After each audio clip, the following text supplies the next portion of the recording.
If you've been a fan of the Dallas Cowboys for a while, then you're likely privy to how different the front office operates these days compared to seasons past. For example, in Wade Phillip's last year as head coach, the manner in which this team was putting together the roster was a giant mess.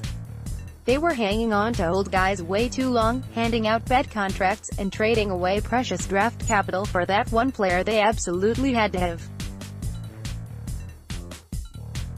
But that's okay because they weren't drafting all that well either. The 2009 draft would have made you nauseous as there wasn't a single player that earned a second contract. In fact, the only player to make it through his rookie deal with the team was linebacker Vic Butler, who only managed to start 2 games over 4 seasons. It was really bad. Fans that had to endure all that must feel like this new front office is a breath of fresh air. The combination of drafting well, frugal free agent spending, smart trading, and retaining talent has transformed this team into one of the strongest units we've seen in some time. It's a night and day comparison to how things used to be in Dallas. The change is huge, but it didn't happen overnight. The Cowboys have had to make a lot of sacrifices to get there. It's meant they've let some of their own players leave for bigger paydays. It's meant they had to fight off temptation to cash in on the big-name free agents. And it's meant that they've had to show patience and wait out the storm when renegotiating new deals so they can get a good price.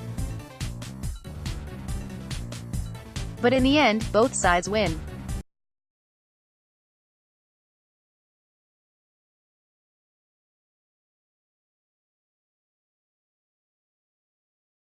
Nobody can put the britches on anybody on either side. Mark Lane, at the Real Mark Lane, April 9, 2019. Leave it to Jerry to articulate himself in a way that makes perfect sense even though we have no idea what the heck he just said.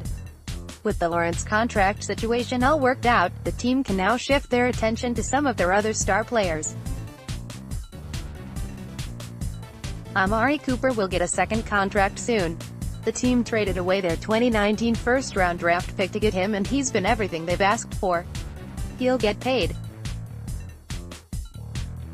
And even though many aren't keen on the idea of paying top dollar for running backs, the Cowboys look to be all in on Ezekiel Elliott. They didn't draft him 4th overall in 2016 just to let him play through his rookie contract and then sign elsewhere. He's going to get paid too.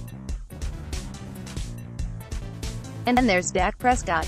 Recently, Cowboys executive vice president Stephen Jones was on ESPN Radio and said that the new Prescott deal must be team-friendly. The DMN quoted it this way: "At the NFL Combine in Indianapolis in late February, Jones told the News John Machota that Prescott deserves to have his contract looked at in a very progressive way." He said as much in Monday's interview with ESPN, also harping on the fact that quarterback extensions gotta be team-friendly. Those were bold words considering that phrase is typically used to describe a player who agrees to take less for the benefit of the team. "I just feel good that we'll find our way to a place that the contract enables us to surround him with a great supporting cast, which a lot of it's in place. If you look at our offensive line, look at our receiving core, you look at Zeke, a lot of it's there. Obviously with Jason Witten coming back and some young tight ends, certainly that's a nice spot for us, too. So we've just gotta keep building on that and be able to fit Doc in. He's not a pair of socks you're trying to stuff in a drawer. He's the team's new franchise quarterback." Jones mentions some of the other pieces the team has invested in, including the offensive line and talent at wide receiver. He even specifically brings up Zeke.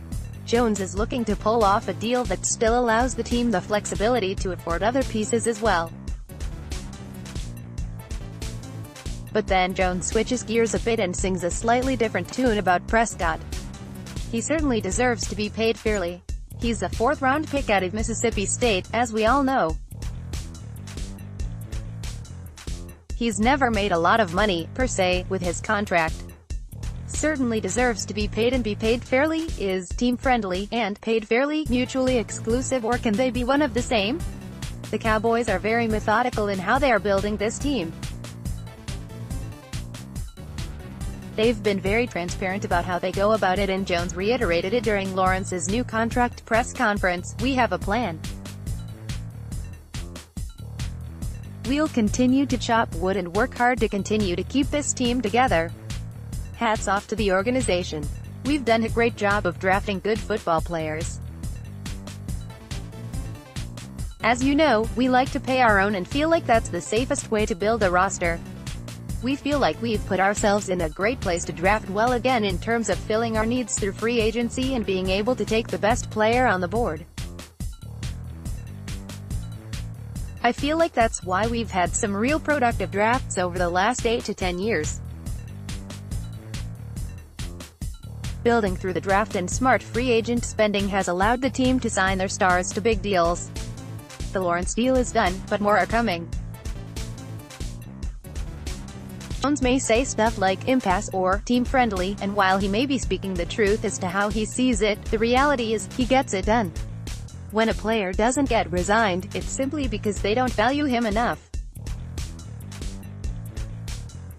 No offense to players like DeMarco Murray or Cole Beasley, but this is the reality of the situation. Jones will say that they made a run at Beasley, but what he really means is Beasley was only worth so much to us and that's as far as we went. Prescott is going to get a big deal. Jones might undersell it right now and work the angle of how they'll be looking to get Dak on an affordable deal, and that certainly is the goal. But in the end, Prescott is going to get paid what he is worth, and whether it's apparent or not, good quarterbacks get big contracts. Prescott has been severely underpaid since coming into the league, and should the Cowboys work out an extension this offseason, he's going to get his upfront money a year early. That will be the incentive for Team Dak to work to get a deal done. Maybe that's enough leverage to pull his price down a bit into that team-friendly range. It's not clear when this deal gets done or what the final cost will be, but rest assured, the Cowboys front office will do their best to make sure nobody puts up the britches on them.